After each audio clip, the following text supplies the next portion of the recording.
Horas, Balige Academy datang kembali ya ke hadapan Anda. Kita pada sesi ini ya, seri keempat ya, untuk membahas bagaimana sih dissenting opinion dan apa opininya dari hakim yang yang memberikan dissenting opinion, artinya menerima ya mungkin ya ajuan kasasi itu, bernama Hakim Agung Desnayeti ya, yang menyebutkan bahwa kasus itu adalah kasus pembunuhan ya, atau pembantaian ya. Nah ini Hakim Agung Desnayeti adalah salah satu ketua majelisnya ya, ketua majelis kasasinya. Kalau anggotanya itu majelis kasasinya itu bernama Saleh Ghazalba ya. Saleh Ghazalba ini sudah ditangkap ya, menerima suap $202.000 Singapura terkait pengurusan perkara pidana koperasi simpan pinjam inti dana ya. Nah ini Hakim Agung, anggota majelis kasasinya saat itu adalah Ghazalba Saleh ya, menerima uang suap $202.000 Singapura. Oke, detail dari dissenting opinion dari Hakim Agung Desnayeti ini kita akan dengarkan. Oke, silakan. Ini saya ambil dari Detik News di 30 Desember 2022 ya.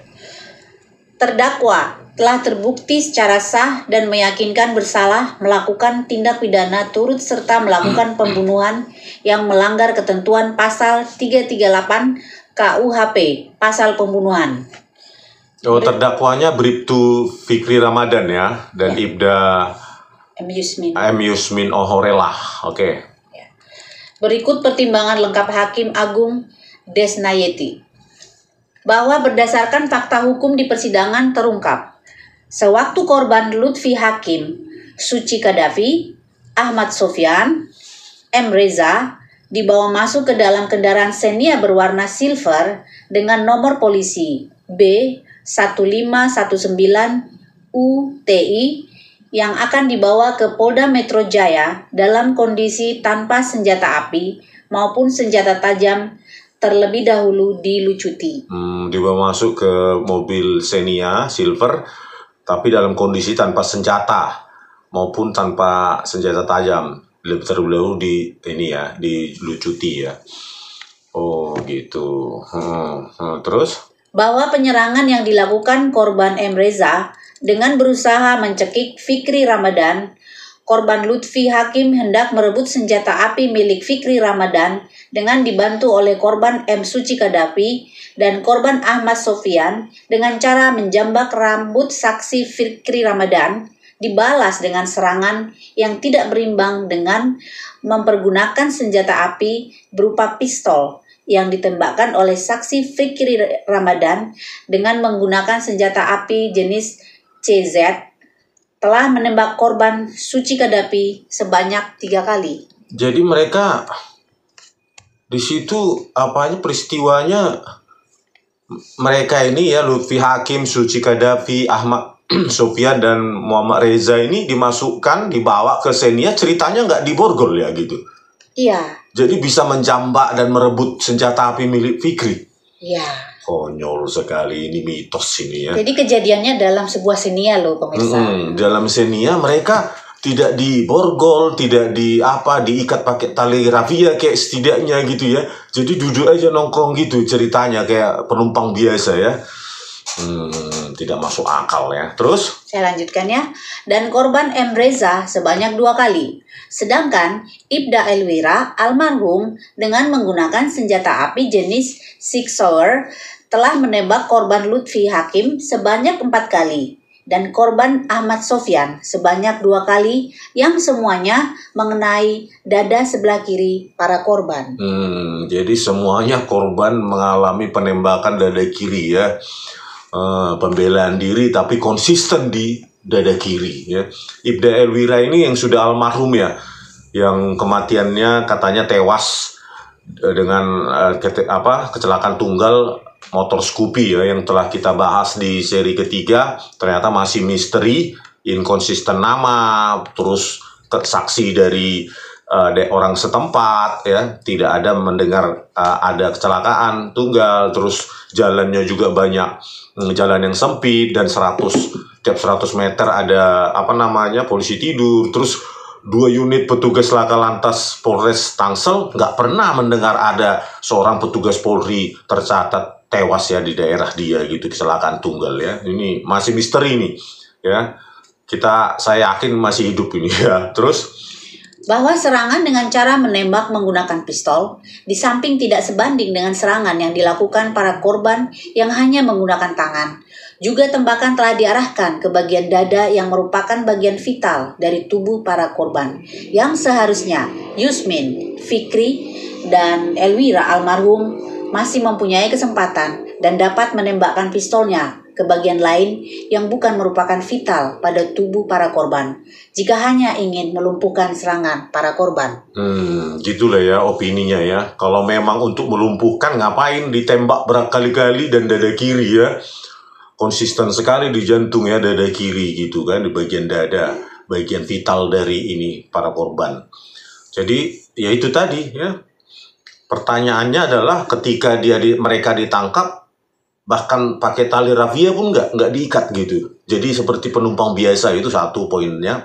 Yang kedua, kalau untuk melumpuhkan saja, kenapa konsisten di dada kiri?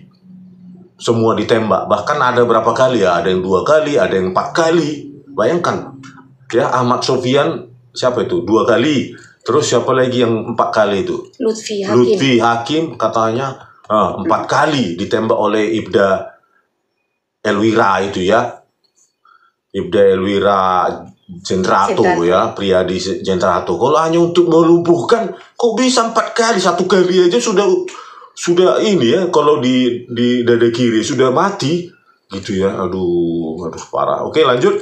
Bahwa seharusnya terdakwa sebagai pengendali kendaraan dan juga sebagai pimpinan rombongan sesuai hierarki kepangkatan melakukan tindakan utama, paling tidak menepikan kendaraannya untuk selanjutnya menghentikan pengeroyokan atau percobaan perampasan senjata berupa pistol tersebut. Oke, terus harusnya itu ya, stop, baru lakukan hal-hal untuk melumpuhkan, harusnya begitu. Terus karena suasana batin terdakwa dan rekan-rekan terdakwa tidak dalam keadaan terganggu dalam guncangan yang hebat. Bila mana harus terpaksa untuk menggunakan senjata api, maka cukup untuk sekedar melumpuhkan serangan para korban ke bagian lainnya dari tubuh para korban, karena keempat para korban yang dibawa tersebut sudah tidak lagi memiliki senjata apapun. Dan para korban dapat menyadari bahwa mereka sudah dalam suasana nyali yang lemah dan kekuatan mereka tidak akan sebanding melawan kekuatan terdakwa dan rekan-rekan terdakwa yang diperlengkapi dengan senjata api. Ya tadi itu ya, kalau hanya untuk melumpuhkan, bahkan ada yang 4 kali ditembak itu dada kiri ya, Lutfi ya. Aduh, ini masuk akal ini, dissenting opinion dari ini ya, Hakim Agung ini. Terus lanjut. Bahwa perbuatan terdakwa Yusmin, Fikri, Elwira almarhum bukan merupakan pembelaan secara terpaksa, nudir, atau pembelaan terpaksa yang melampaui batas, nudir excess, karena keselamatan Fikri Ramadan tidak sedang dalam keadaan terancam jiwanya, ataupun mengalami luka-luka berat. Melainkan senyatanya sesuai visum et repertum, secara khusus pada bagian leher saksi Fikri Ramadan hanya mengalami luka lecet berbentuk garis berwarna kemerahan pada sisi kiri 6 cm dan garis pertengahan depan ukuran terpanjang 3 cm dan ukuran terpendek 1 cm meliputi area seluas 3 cm kali 2 cm.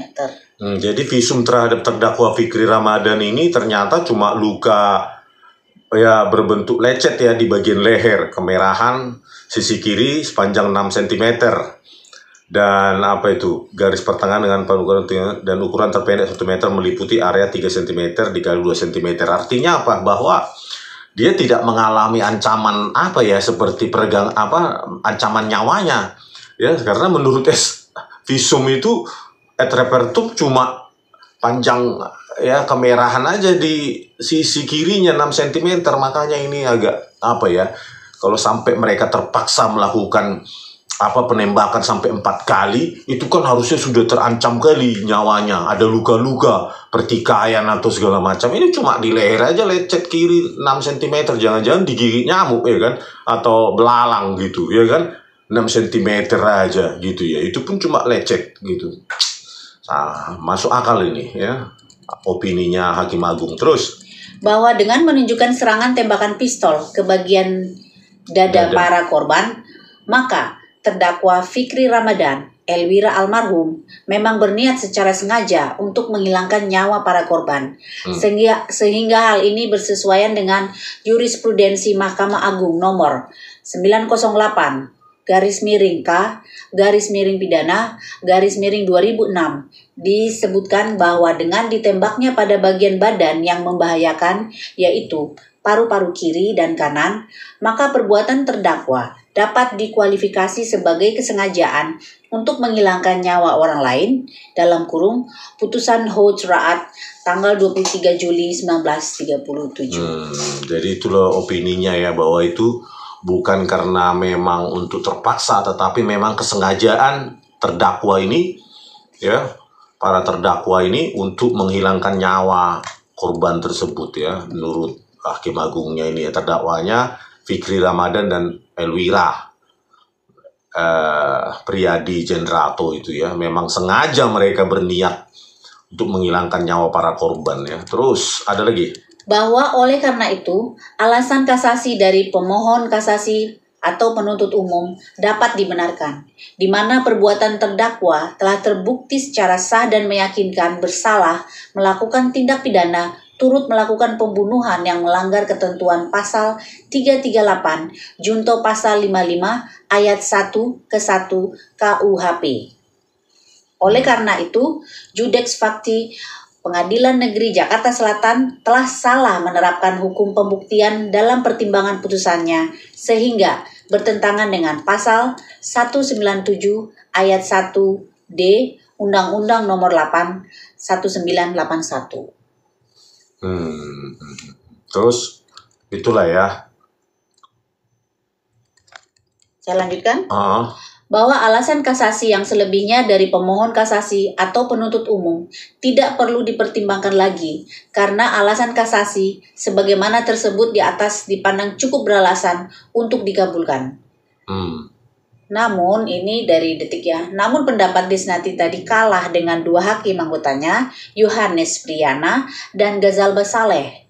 Berdasarkan suara terbanyak, akhirnya kasasi jaksa terhadap Bribtu Fikri Ramadan dan Ibda M. Yusmin Ohrela ditolak, di mana jaksa menuntut 6 tahun penjara. Ya, ketua kasasinya adalah Desnayeti.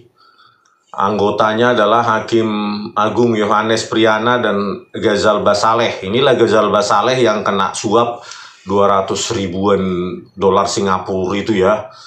Nah, ini kita khawatir ini adalah kasus ini mereka disogok juga orang-orang semacam Jarod Richard itu, gitu loh, ya.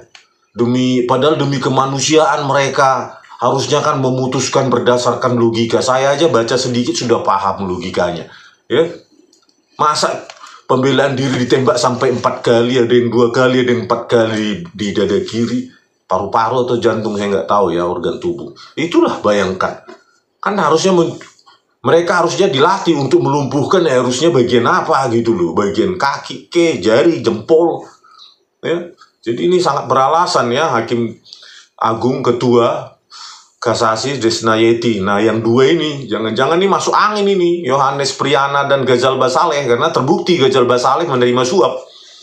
Nah, Yohanes Priyana ini perlu diperiksa, diinvestigasi, jangan-jangan disuap juga orang-orang semacam mafia hukum ya, perantara seperti Jarod Richard ya. Makanya nih Pak Pigai, Anda kan mengatakan ini harus diusut, bahwa negara bertanggung jawab untuk mencari bukti ya. Pak Pigai, Natalius Pigai, lakukanlah ya, cari fakta-fakta baru. Anda sekarang bertanggung jawab sebagai Menteri HAM ya. Kami ingin hukum itu bukan untuk diperdagangkan ya, bukan untuk dipermainkan ya. Saya khawatir Yohanes Priyana dan Ghazal Basaleh ini bermain ini gitu loh, lewat Jarod Richard ya, tolong diinvestigasi kedua hakim agung ini ya, kalau masih hidup ya. Oke, sekian dulu dari kami, Baligi Academy di tepian Danau Toba yang indah. Horas!